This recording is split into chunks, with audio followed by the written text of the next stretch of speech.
Right, are we ready? Okay. We're going to open the meeting for the Economic Development Authority noon meeting on Wednesday, March 18th. And Brenda, will you call roll call? Pokrzywinski. Here. Black. Stai. Here. Grinde. Hecht. Here. Horken. Helms. Here. Jenson. All right. We're going to do approval of the minutes from January 28th. Has everybody had a chance to look over them? Any questions? I'll move to approve. Do we have a second? Second. All those, do we have to do all those opposed? No, all in favor. Are all those in favor? Okay, there we go. All those in favor? Aye. Aye. All those opposed, same sign. Okay. January 28th meeting minutes approved. Okay. And we also need to approve the closed meeting from January 28th. We need a motion to approve the summary of the director's performance eval, that it meets or exceeds the standards. So has everybody looked over the evaluation and approve? I'll approve. Okay. So we need a second? Okay. Is there a second? I'll second. Okay. All those in favor say aye. Aye. All those opposed, same sign. Okay. Closed meeting approved. Bills and communications. Review of accounts payable from January 6th, January 20th, February 3rd, February 17th, and March 3rd. Any comments, questions, concerns?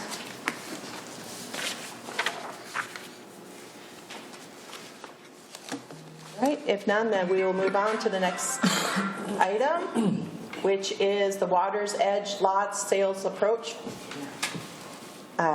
We have a guest speaker here today, Izaiah Reynolds, that would be you. And then, let's see here. I can brief the topic. Yes, please. Okay, here we go. Okay, so today we're going to look through, we had some Water's Edge listings with two previous realtors, and the contracts have since expired. So we're looking for a different approach potentially to list and sell these. We have 9 left and 1 PUD. And then I just broke down some of the back history on how they moved in terms of sales. I think if we had a more targeted approach with active marketing, they could do better. But Izaiah actually serendipitously mentioned his interest in the lots of, like, are they available for sale? And I talked a little bit about that with him, and he explained too, he's also a realtor, and shared what he could potentially offer in terms of his marketing approach. So Izaiah, you can come up and give some info on that if you'd like. Hello.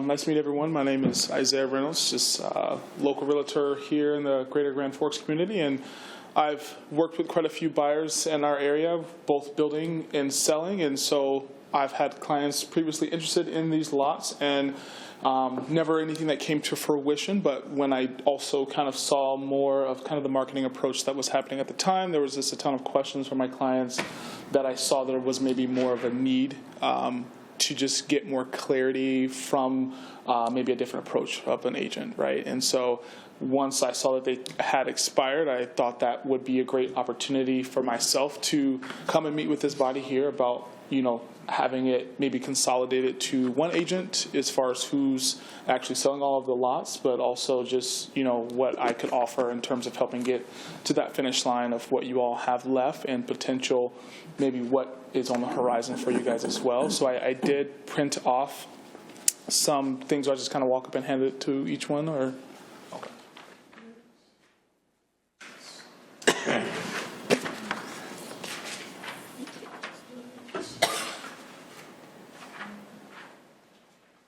Thank you.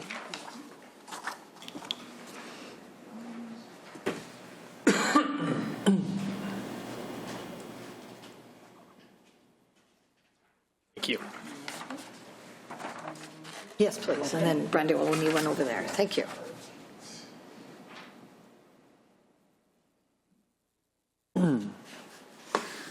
Perfect. So what you're going to see before you is a little bit of what I would be able to do, not just with myself, but with my team.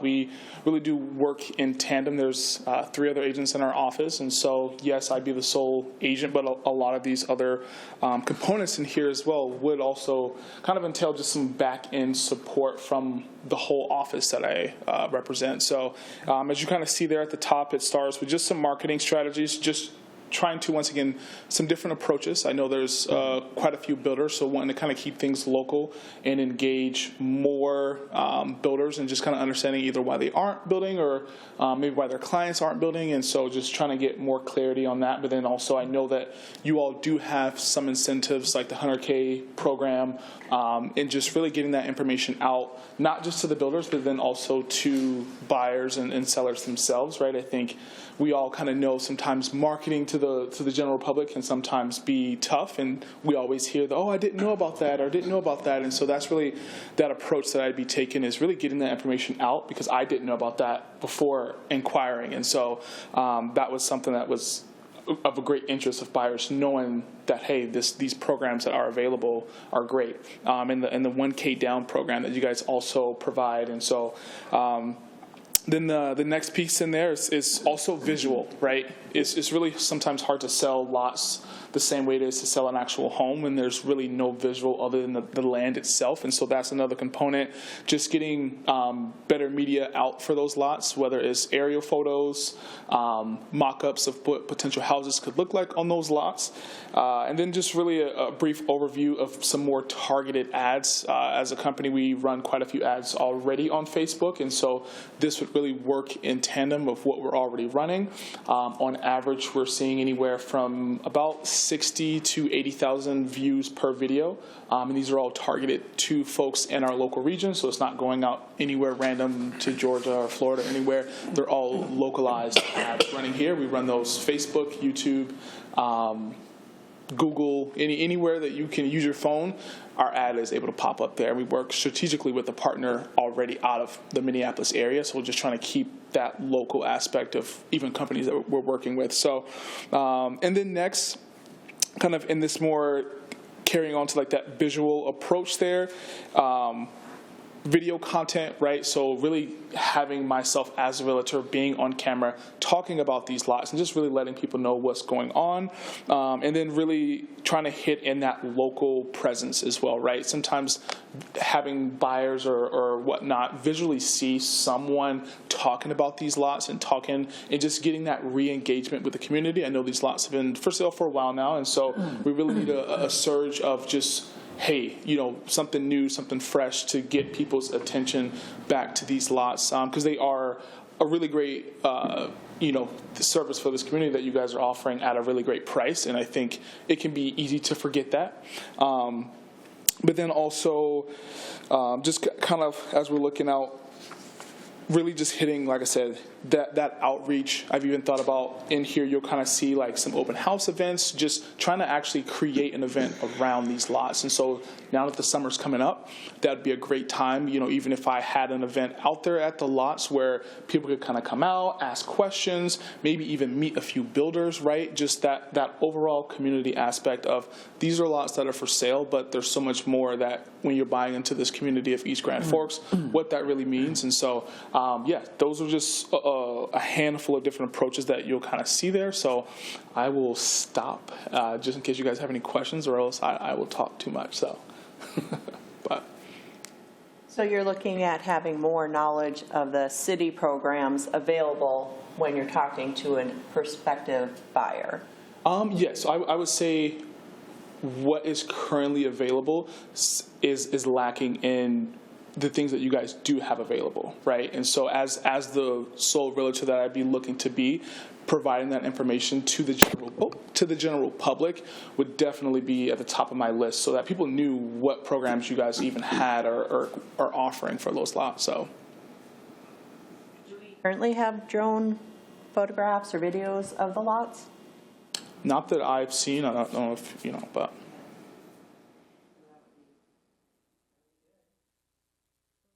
Listings I saw we had for our lots were over 546 days since their last update before the contracts went canceled just based on their time frame termination. And the graphics that were up were of the hand-drawn map that showed like who was responsible for what lot in terms of realtor designation. So it didn't really tell a compelling story of like, this is this so many feet, you could build this type of house. It was very unclear of what it was or what you could do with it.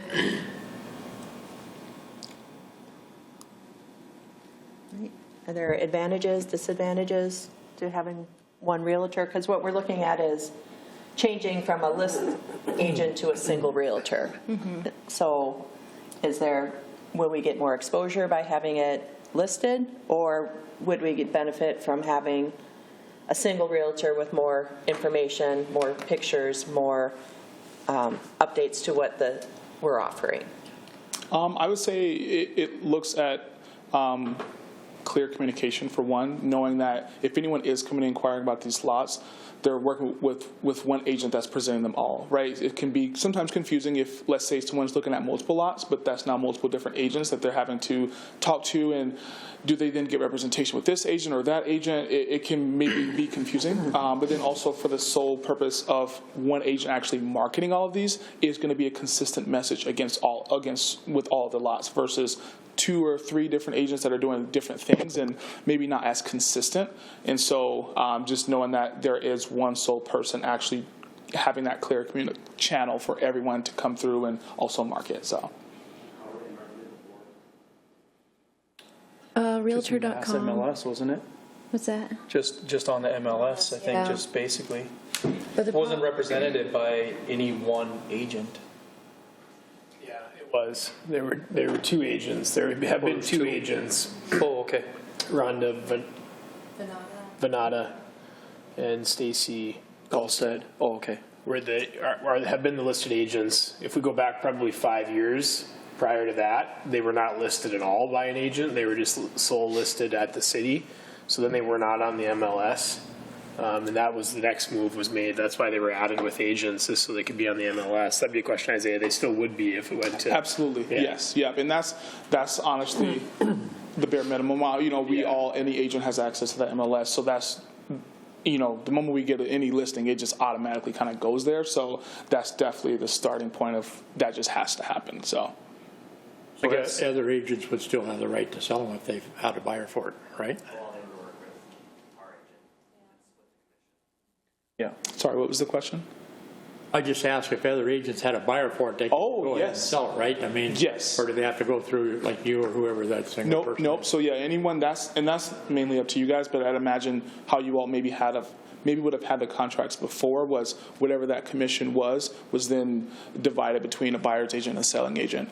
But that's typically up to what you all want to provide. You per se don't have to give necessarily payment to a buyer's agent if they come, right? It is the responsibility of the buyers to pay their agent. That is in those contracts. But sometimes they can outline, hey, we also are hoping that the sellers, in which case you all are providing commission for me being a buyer's agent. I solely will be representing you all, and it's up to you to decide if you want to provide a buyer's agent commission.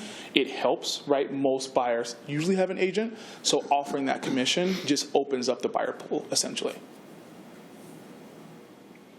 Right now, it's generally the seller that pays the entire commission, right? Correct. Yeah. Right, for both sides. Both sides, yeah. Yeah, that's generally what's in the contract. Even though there was that settlement a few years ago. Correct.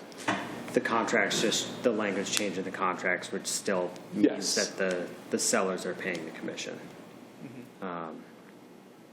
So your ask here today is to become the new agent for the listings. right? Correct. Yeah. When did the prior contract expire? About 2 weeks ago. And the 2 agents that were on it, have they shown interest in extending or being involved still too? Not really. I mean, I like the fact of that the lots are represented by an agent. They've got, I mean, when they're the one that's on them, they've got more incentive to push them and sell them. I just was curious if the prior 2 had interest in continuing on with it too. One is going through some personal struggles that kind of precludes them from full attention to selling them. And the other excitement to sell these?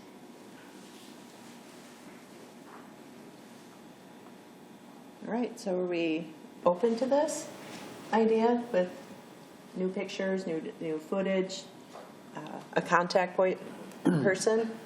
Or would we like to think about it more? So if we entered into this agreement,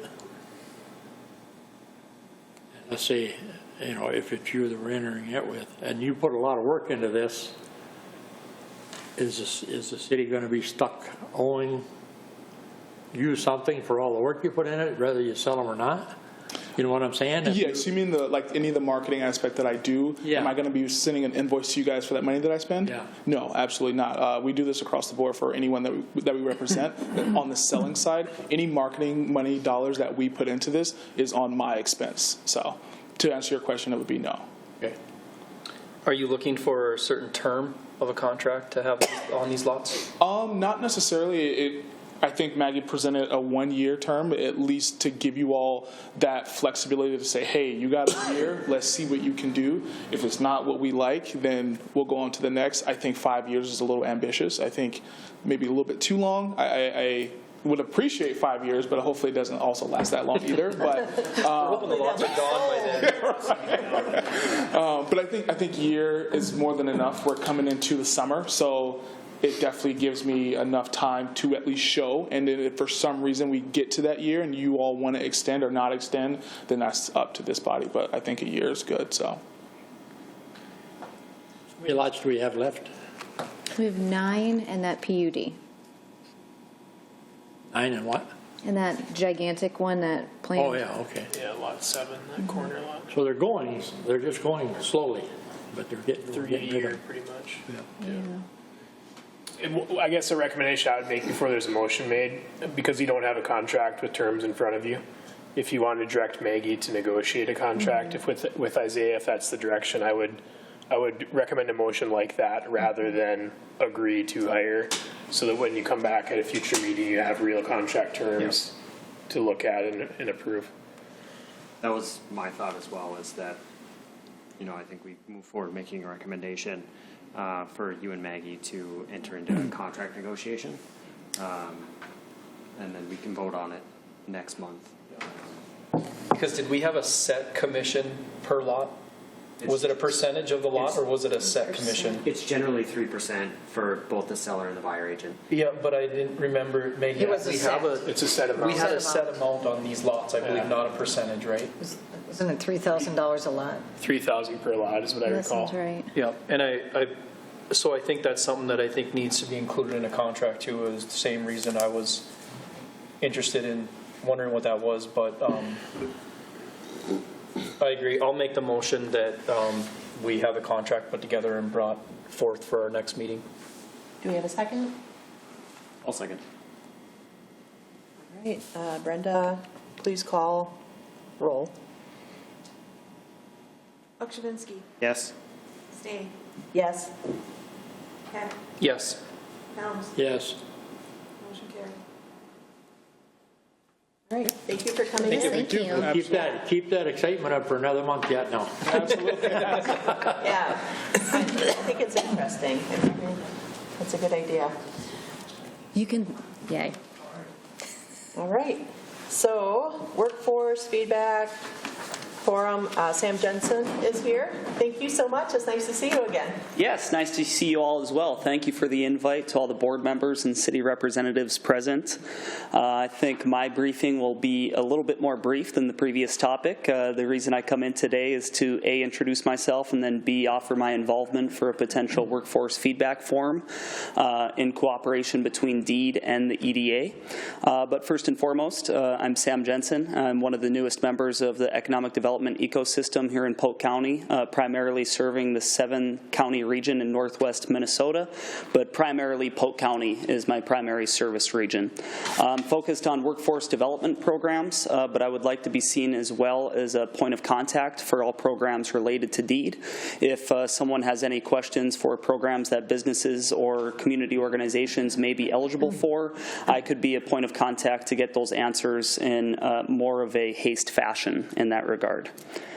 In regard to the Community Workforce Town Hall, I'm willing to support the event in whatever capacity Maggie sees fit. So prior to the event, outreach and marketing. During the event, I could help with moderation or also note-taking. And then after the event, follow-ups and survey collection, et cetera. All those capacities I'd be willing to help support this workforce feedback forum, where I imagine we'd bring business owners in, talk to them about their concerns as it regards to workforce, and then myself, Maggie, and any other interested parties could get together and make a determination of what state programs they might qualify for and would be eligible to apply for, and we could help assist them in that application process. Which businesses are struggling the most? Like medical, school? I mean, do you have kind of... I know that manufacturing, healthcare, and agriculture are the top 3 industries in our county. That is going to be the main focus, but not limited to that whatsoever. One of the programs that we're looking to expand, me and my team, is the Registered Apprenticeship Program, and I believe that that's the future of workforce training in our region, and that's going to be something where it's not limited to, when people think of apprenticeships, they think of plumbers, they think of electricians, but it can be an insurance agent. It could be someone who wants to get into commercial painting as well. And there's state funding available for people to set up apprenticeship programs in cooperation with Northland. And that's a certificate that people could carry with them from Minnesota to Oklahoma, wherever it is they move. So it's a real valued program. And that could help aid the resident retention efforts that we're putting forth here in Polk County. This came about because we met for a potential offer for a business, and then you talked about the Sport to Work program, which sounds really great too, offering wraparound services and training to get people shovel ready, as I call it, where you can place them immediately into a job. And then Sam brought up the good point of like, hey, maybe we could just have a workforce forum and find out what people are struggling with. So that's where this came about. Any ideas of location, time? What were your thoughts? I guess I would probably need at least a month ahead of time to get on people's schedules. The individuals that we would want to collect information from, I understand, have very busy schedules, so at least a month and a half. A location, I have not really put much thought into that, but I think there's plenty of locations in our region where we could make it work. I don't know if the Legion is accessible anymore, but that seems like an optimal fit. Other locations, I would have to brainstorm that with Maggie and other people who would be interested in supporting the event. I think Northland would even be interested. And just if you head in the spring, then high school students might be a good way for them to look at things too. Thank you. Yeah, that's a great idea. All right. So is that something we want to move forward with? Do we need a motion for that? Probably should vote if we want to do it or not. Do we want to have or be a part of or set up meetings?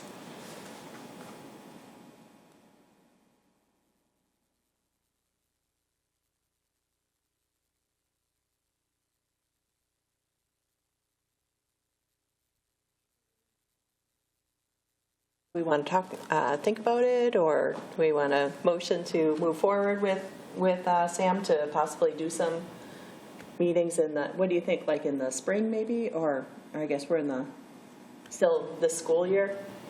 I suppose it's the school calendar wouldn't necessarily be too pertinent for the event, as we would be talking with more so the employer side of things as opposed to the employee side. So I don't think the school calendar is necessarily relevant when we're considering the timeline of the event. Okay.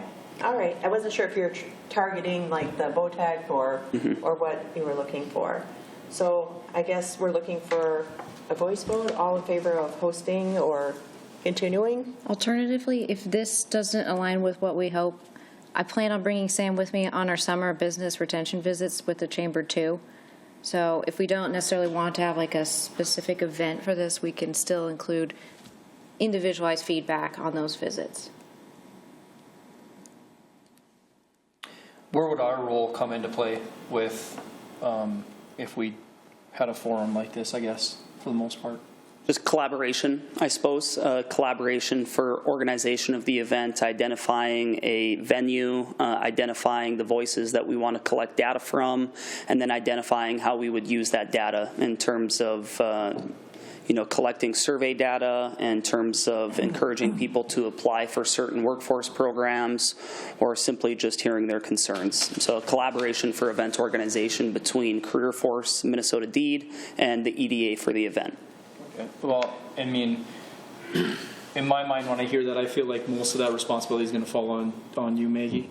And I would, I guess, revert to you to feel if you think that you have the time, number one, to put forth, and then if that's something that you do believe would be beneficial for us as well. I feel like if we had just like one evening event where everybody who was interested could attend at a convenient location, just give some feedback, it might be a good starting point. And then when we do our BRE visits, then we could get just some follow-up information. Yeah, I guess personally, I think it'd be a good thing for us to be involved with what you're looking at and for the community, and try to help businesses wherever we can with what their workforce needs are, or how can we help at all. But like I said, I feel like most of that's going to fall on you for the time to help collaborate with Sam to make it happen. So if you feel you have the time, I would be for it. Okay. It shouldn't be too bad. We hosted that Amazon Hub Day where we invited, basically just send an invite for a bunch of people to attend an event that's put on by a secondary partner. So, I mean, I would imagine we'd probably have to kick in a little cash for maybe some food, because if there's not a hook, people don't usually go to an event, so. All right, so we need to call for a motion. Yes? I'll make a motion for EDA to be involved with Sam through Deed to work on the workforce safety needs. Okay. Do we have a second? I'll second. All in favor, say aye. Aye. Aye. All opposed, same sign. All right, then we'll move forward and we'll visit this again. All right, thank you so much for coming in. Thank you. I appreciate Thank it. you, Sam. All right. Now, this bonus item, Oh, yes. so maybe you could explain that. Okay, so we had a meeting yesterday with a very, very large business that is considering expanding in our community. However, they were interested in incentives that were beyond what Deed could offer and beyond our Border Cities Enterprise Zone. And so our business subsidies agreement doesn't include tax increment financing as an incentive or tax abatement for businesses. So the question would be, do we want to add TIF or abatement into our business subsidies agreement as a option we can offer businesses, or even a long-term planning tool for future businesses? Well, I think that's almost exactly what the TIF dollars are for, right? I mean, yeah, I 100%, if it's something that's going to benefit the community that we can use those dollars towards, I'm for it. Is it the property that we've been talking about as a TIF property? No, but that would be a very good secondary use of it with the Simplot land coming available, if that's something that could fall within that, or future land that you're mentioning, just as like a, do we want to have this in it? Because we don't currently have it listed in our subsidies. I guess without knowing too much, is this something that we need to make look more attractive in order to get the business here? Yes, because we run a risk of them relocating elsewhere.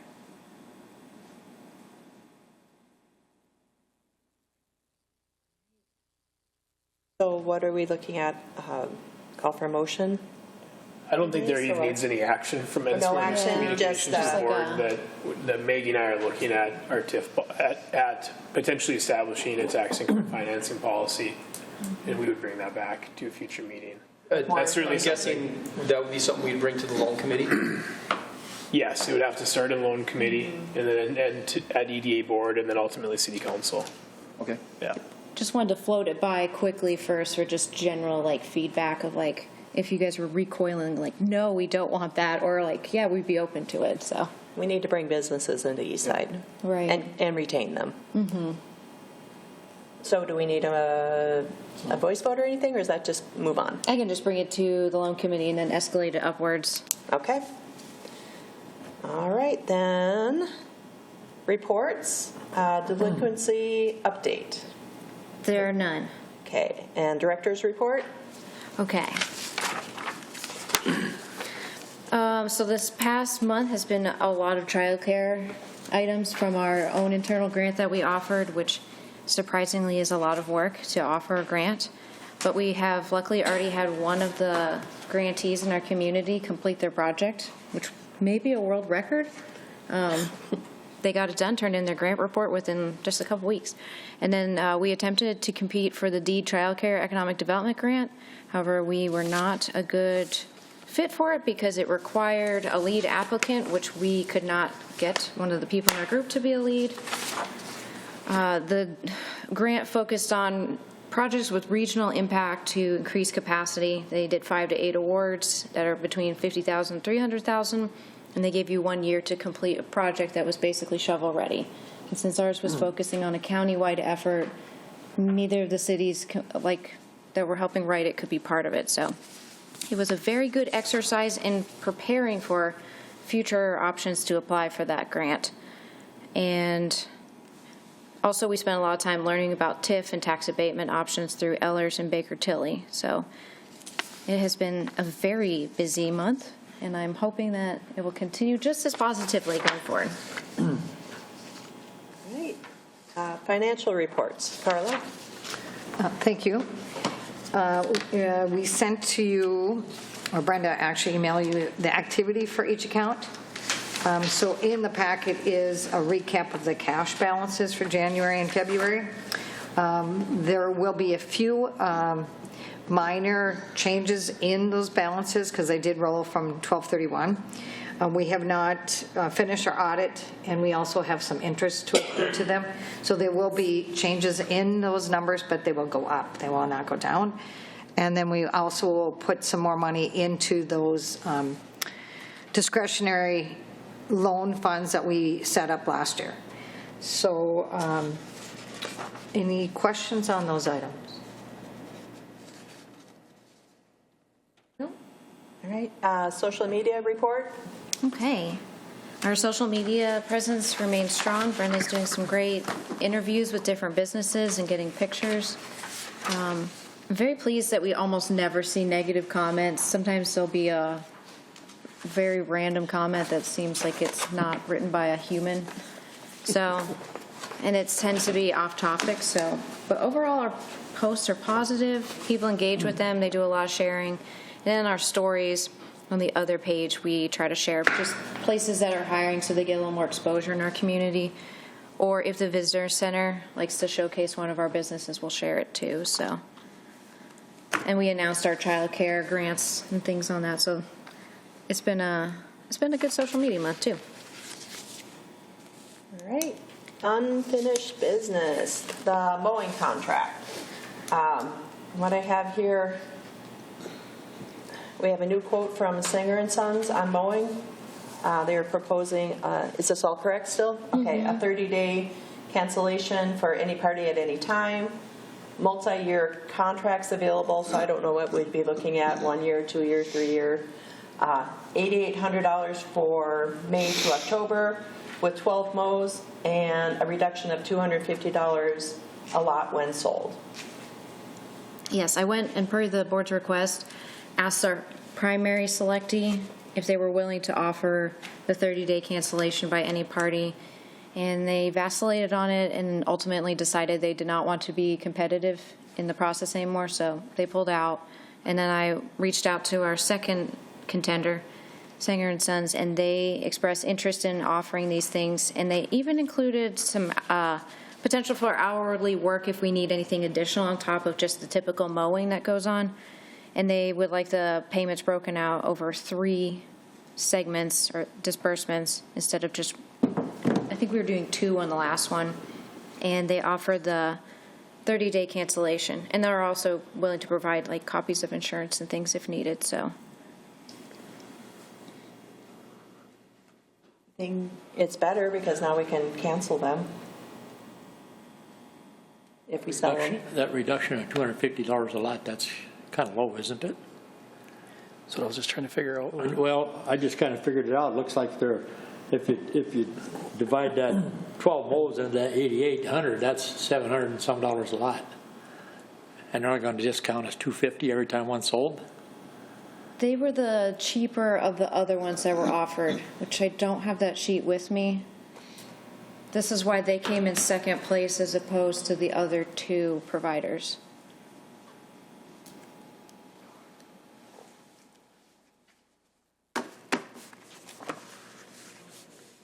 Because it's becoming spring, how long do we have to decide? Do we need to decide today to move forward with this? They were hoping to know last month, but Okay. So if the board we're out needs of time. longer, we can. Are we able to approve this?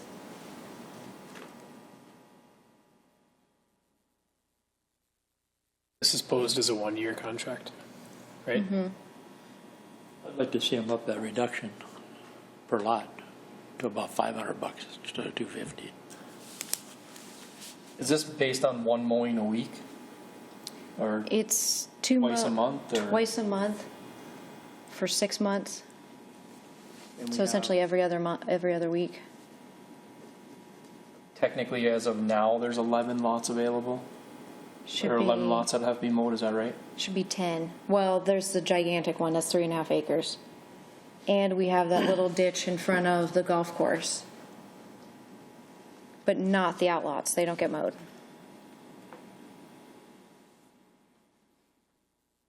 Chances are you probably aren't going to sell anything. I mean, the 250 might be the last month of not mowing anyway, if we don't really have a whole lot of interest right now, but especially if you're Right. only doing it for 1 year. I was having that thought as well. If it's a 1-year contract, we'll maybe sell 1 or 2 lots, save ourselves $500. I think it's a pretty low amount for the entire contract,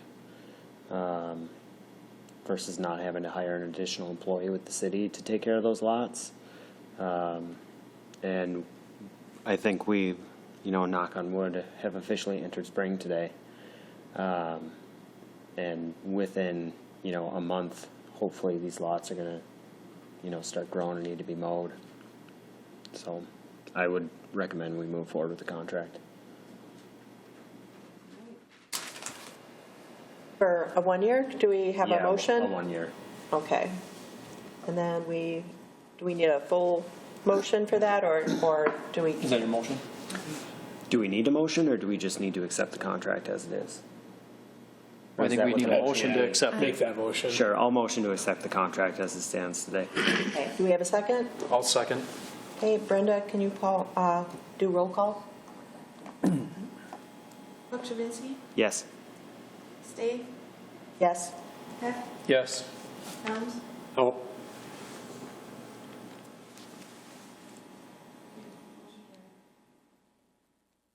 Right. New business, tax abatement program renewal, and the 280 account. Okay, tax abatement. This one is a lengthy one, which parlays in from our last conversation in January about the 280 fund. So it's on the staff report. We currently have the fund that exists that comes with lot sales and the general city budget transfers in for those tax abatements. Since we're getting close to the end of our water's edge lots that we've been holding on to with the tax abatement program, do we want to continue it? Do we want to consider a different program? My concerns is the tax abatement program, if you are well off enough to build a house, which costs about $500 to $1,000 plus, does a tax abatement program of a 2-year discounted rate really incentivize people to be building affordable housing and relocating here? I think it can play a factor in determining where somebody builds. I don't think it's an overall, yes or no. But I think if you take into consideration our price on our golf course lots, and then you offer other incentives on top of it, it might push somebody to build here. A tipping point? Yeah, I mean, we all know the challenges that we face being Minnesota compared to North Dakota with what it costs to live in each state. So any benefit we can get to try to get somebody to build here, I think we need to stay on top of it. But My concern is that this type of abatement does not support the type of people that work in our community. So that's why I was asking if this is something we want to do, because this program is usually about 4 years long, and then there's a little bit of overlap time for the houses that are at that final year that they apply, and then it's 2 years for them to hit full value. Mortgages of $500,000 are pretty substantial, and that's typically not the people who are working in our fields, our manufacturing plants, and our, school districts and things, which my concern is, are we building houses that are out of reach for most of the people in our community? But the tax abatement is, for people that are actually building their own home. I guess, yeah, we'd like people that are working in our community too, but ultimately it's about where they're going to build a home, not where they're working, in my mind. Okay. I guess if they're working in Grand Forks but are choosing to build their house in East Grand Forks, that's a benefit for us. So with that in mind, do we want to continue the tax abatement program? Because we will be, so part of the other concern too is the funds that are supporting this come from our general city levy.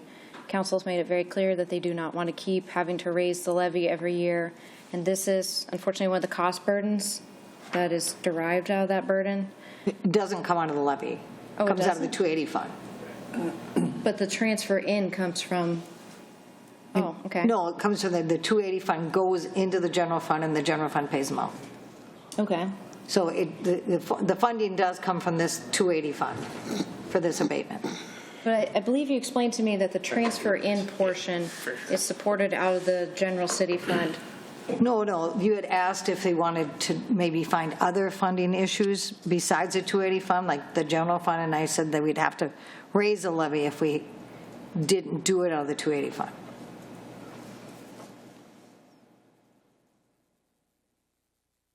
I guess I'm open if there's other ideas of benefits of how we can get somebody to build over the tax abatement. If everybody feels the tax abatement is still a good use of that money to try to get people to build in our community, I'm still for it. Did you have other thoughts, Maggie, for? Yes, and that's why I shared very briefly that I've been researching other options, including different loan programs and down payment assistance programs. I have checked with Community Foundation, Northwest Regional Development Commission, Northwest Regional Housing Redevelopment Authority, and one other, I can't recall.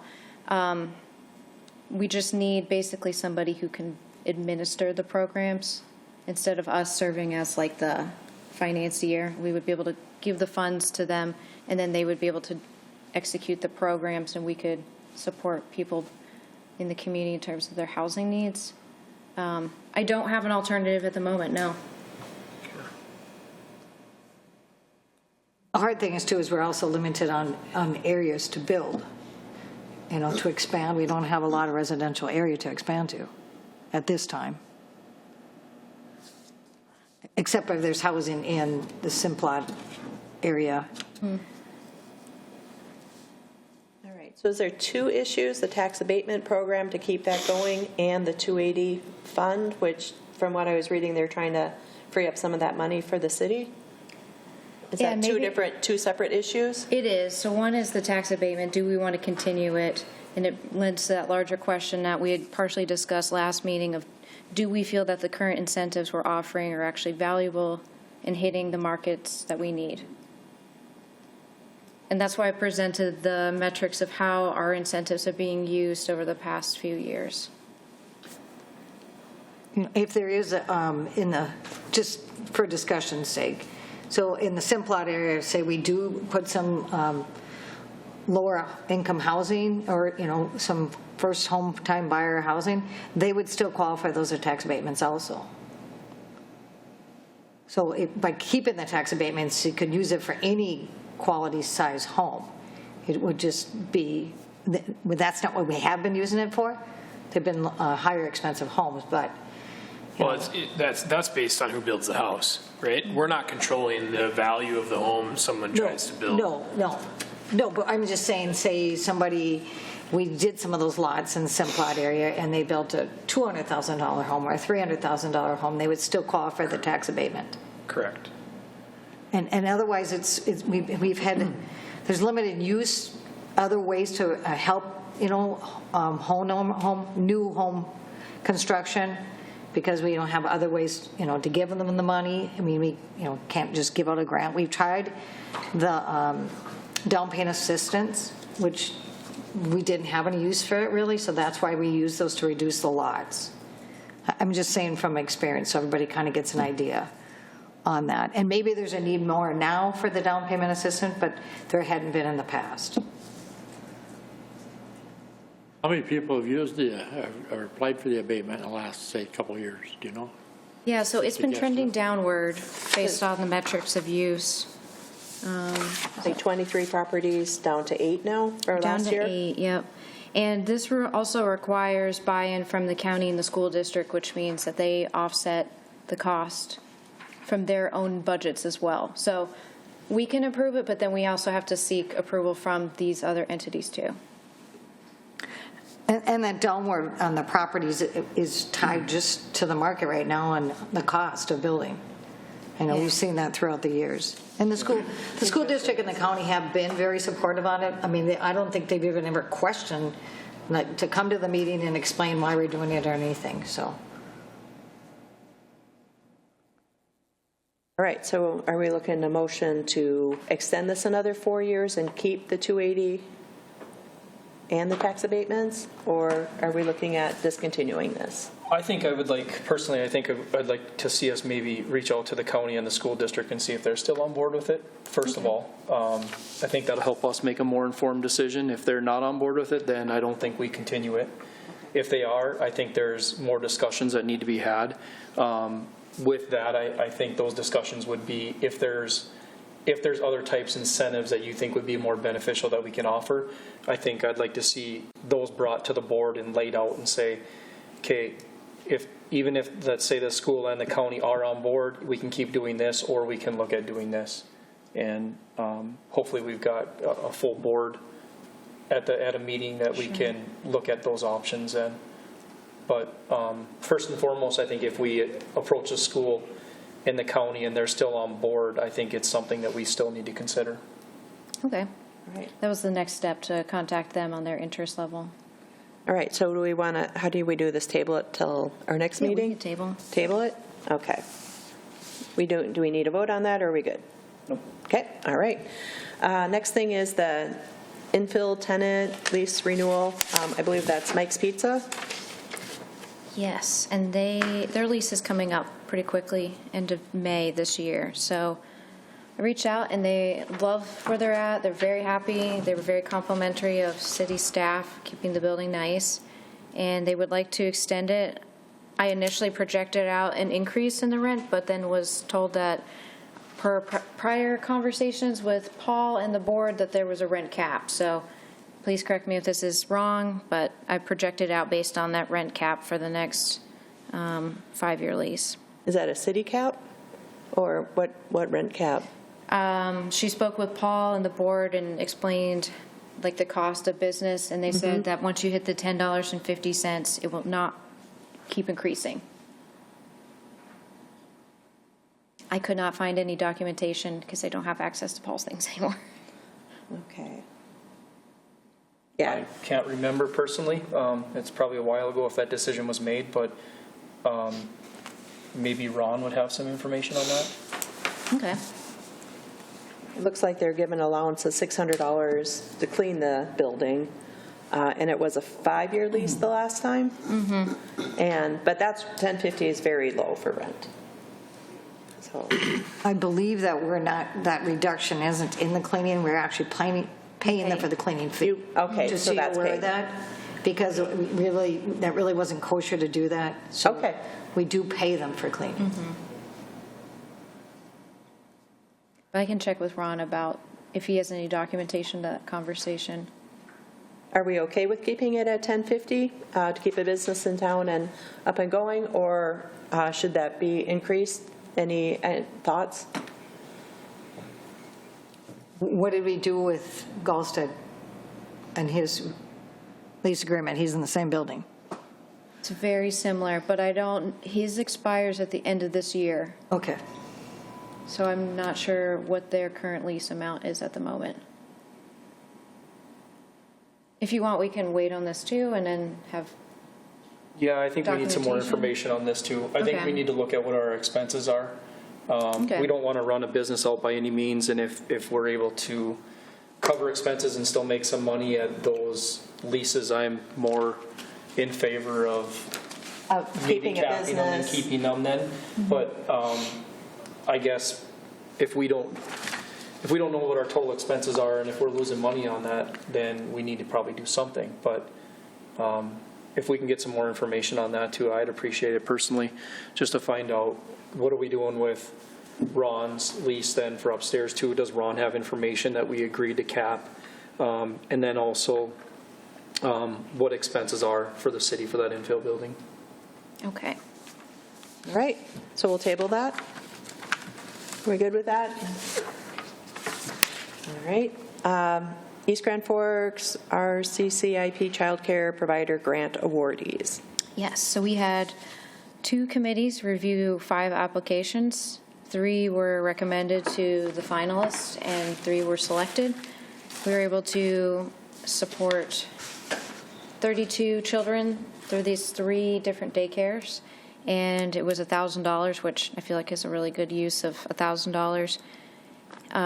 The requests that came in were specific for safety, health, licensing needs, and we have 6 months for those to be completed.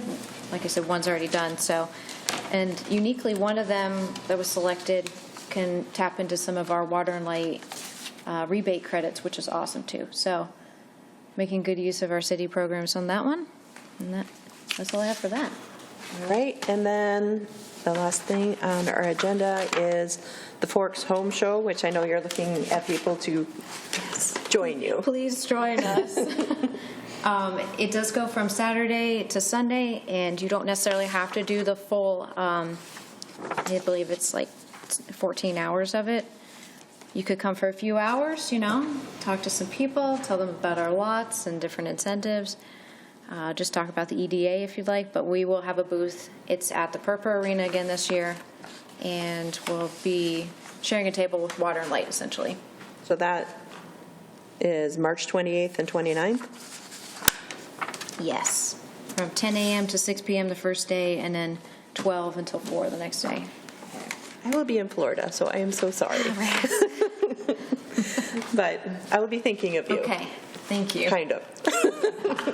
So anyhow, I think that's all we have. Anybody else have anything else to bring to forward? All right.